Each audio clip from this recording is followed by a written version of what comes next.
When we read newspaper or when we come across news, and especially news where we think a simple tech application or applying a commodity technology could have avoided a disaster or could have helped someone like any other humans, it pains us. Long back, fundamentally on my return to India, one of the things which shook me in the first week itself was Nirbhaya's case.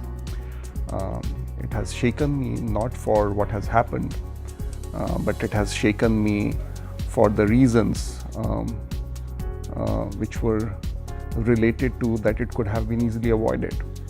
It could have been easily avoided by creating a surveillance platform, by creating some kind of IoT sensor in a bus. It could have been avoided by having a small, simple app which could have triggered a response. It could have been avoided by creating a platform where fundamentally any human who comes across any person who needs help can help depending upon the proximity of that person. I created a framework based on a simple philosophy, and philosophy was, by default, most humans are good, they have goodness, and most humans will help if they know that somebody can take advantage of their help. It was such a simple thought, and I call this particular concept as a digital compassion. It's a digital compassion driven architecture. It's a simple thing that a platform which uses sensors, a platform which uses IoT, a platform which uses social computing, a platform which uses commodity mobile phones, commodity watches, and a simple app can basically help a person with a target to people in our society, elders, kids, and working women. That if they trigger something on their device of their choice, they will be able to, anyone who is in the proximity, whether it is a person driving on the road, or if it's a police station nearby, a hospital nearby, group of people nearby who are part of this particular platform, they can help.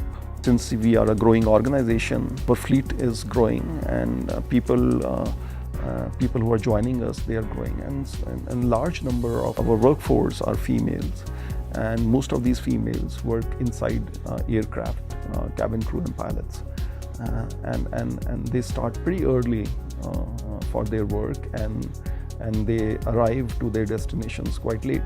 So there was again a discussion on need, a genuine concern by my colleagues to make sure that our colleagues are safe. These hard-working young females are safe, and hence I use this particular platform. And with help of my colleagues, we actually created a platform which in most situations will help people who manage this particular workforce sleep well.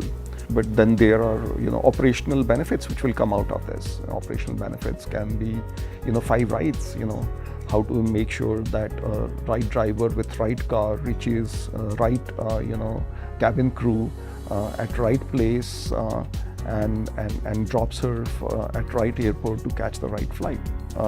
And these 5 rights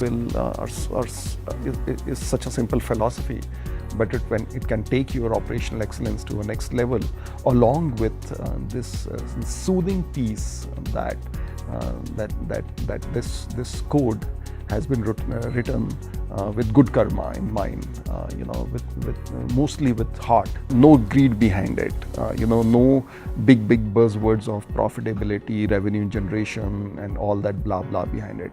Just a simple compassion, and I hope other organizations will also do that. Every child, every elderly, and every female is safe using technology. At least we can do a little bit as geeks and nerds and as technologists. So again, I urge people not always to think about when they write code, or they create tech startups to think about profitability or or creating a huge brand or greed. Greed is good in some ways, as in a democratic capitalist environment, but sometimes few people should also think and their architecture and their code should also be driven by digital compassion, empathy, and I have a hope that at least a few folks will do that, and hope is a good thing.